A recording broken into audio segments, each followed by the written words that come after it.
I said earlier, 13 engines on the center.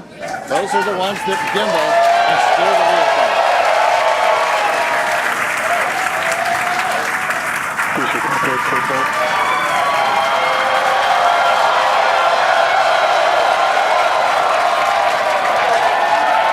I don't think I've ever seen someone so excited for TVC wiggles. Love this view. These are the 33 Raptor engines at the base of the super heavy booster. I think we can see those wiggles now. We're currently inside 90 seconds. Next major activity, T-minus 40 seconds. That is a gate, a decision point. We're waiting. Possibility the propulsion team may need a few minutes. Flight termination system is armed for flight. We're getting ready for T-minus 1 minute and counting. No, T-minus 1 minute and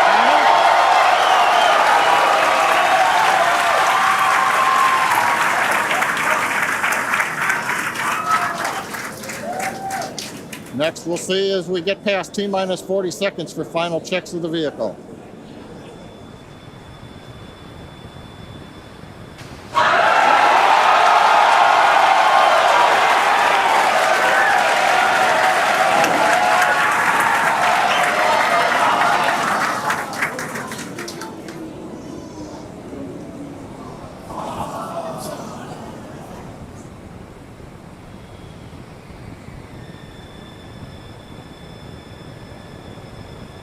Okay, you can see the clock is recycled.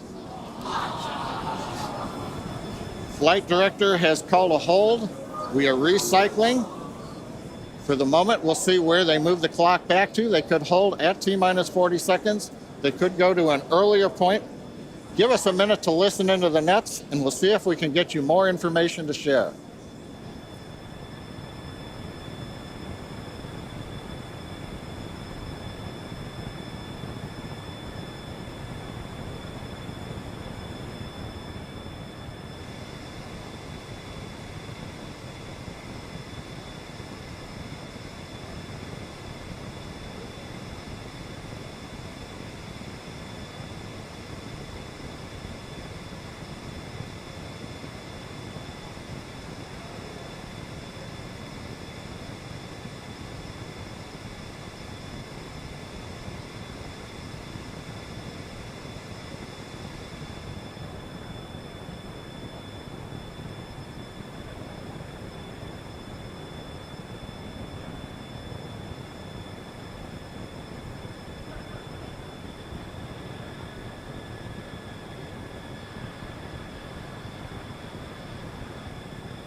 John Innsbrucker again here at the Hawthorne webcast desk. We're holding a T-minus 40 seconds. What we've heard so far is we have a couple of issues we're working. One is the booster tank pressurization. Final pressurization was just a little bit long. That's not unusual. We've held at T-minus 40 seconds before to pressurize. That appears to have been resolved. At the same time on the second stage, they're working some final purging. We should know very shortly if that is cleared and if we'll continue the countdown. everyone, especially that person, is excited to keep going. Like John said, we should know shortly if we are able to continue. But as we mentioned before, we are able to hold up to 15 minutes and still be able to lift off today. Yeah, on Falcon 9, it's a little bit different. Once we start propellant loading, we pretty much have to go at the targeted time. Otherwise, the propellants can warm up and we may not have the performance for that particular mission profile. It's a little bit different on And Starship. folks, if I can interrupt, Yeah. it looks like they're clearing all the flags, and we're going to release at T-minus 40 seconds. That is amazing news. Amazing. Team working quickly through their issues on first and second stages.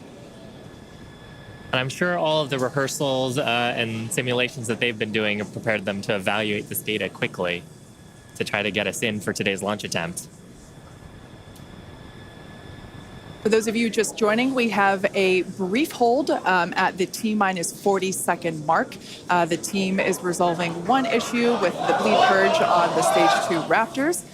Like John just said, the teams are quickly working that, and it looks like the flags are being cleared as we speak. So we should be able to resume the launch countdown any moment now. And it's worth noting on Starship that once we resume the countdown, it restarts from the 40-second period, and then we keep going unless another condition pops up. So stick around because Starship could be going here real soon. Don't walk away, that's for sure. Amazing views here coming to us from Starbase, Texas. Cheering, the clock started again.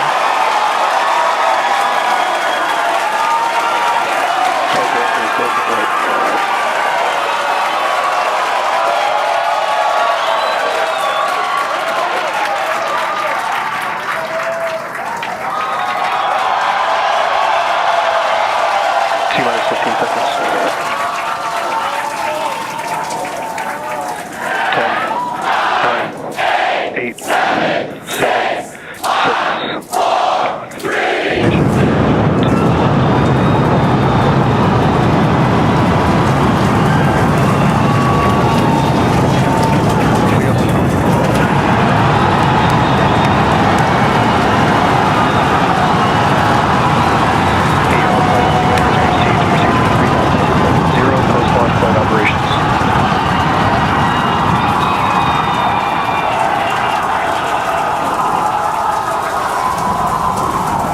Raptor chamber pressure is nominal.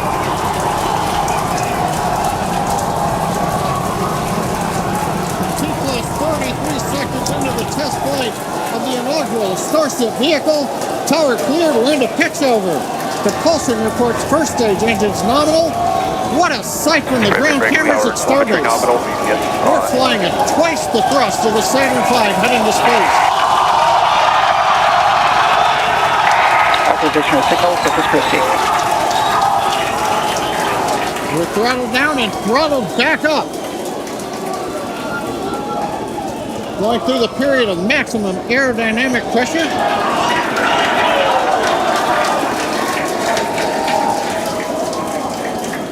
As the velocity increases, the density of the atmosphere is decreasing. Max Q. Lessening stress on the vehicle. The call out, max Q now.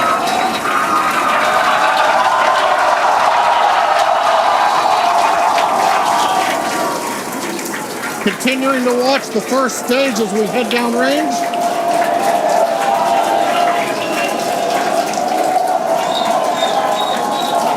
A 100 seconds into flight. Our next major activity is going to be shutdown of the first stage. Houston tracking station now acquiring the vehicle. With shutdown, we will get separation of Starship from Super Heavy and ignition of the Starship engines. When Starship separates, we light up 6 engines in a staggered sequence. And if all goes well, those 6 engines will burn for almost 6.5 minutes. Onboard view from Starship. And there's views of the Raptor engines on the second stage as we prepare for stage separation. Now after stage separation, the first stage will flip and begin a boost back maneuver for landing in the Gulf.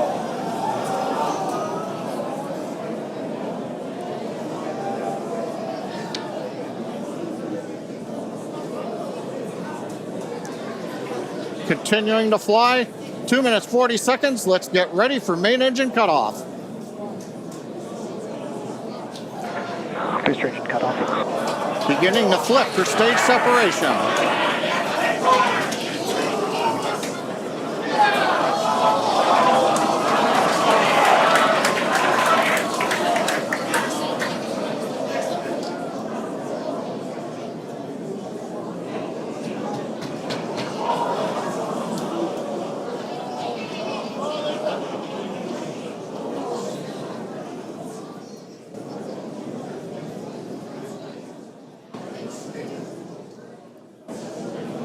As of right now, we are awaiting stage separation,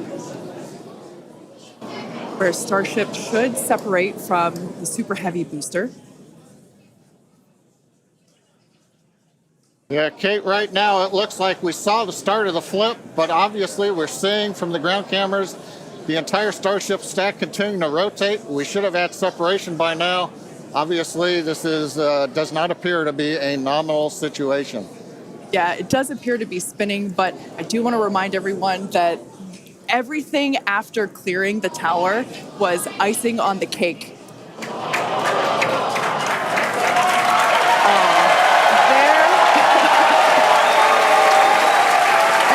As you saw, as we promised, an exciting end to the Starship inaugural integrated test flight.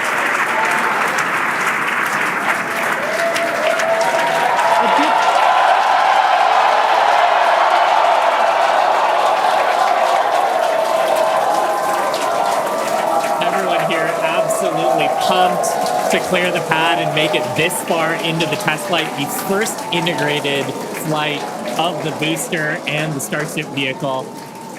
Live view there of our control center at Starbase, which we refer to as Star Command. As we said before, obviously we wanted to make it all the way through, but to get this far, honestly, is amazing.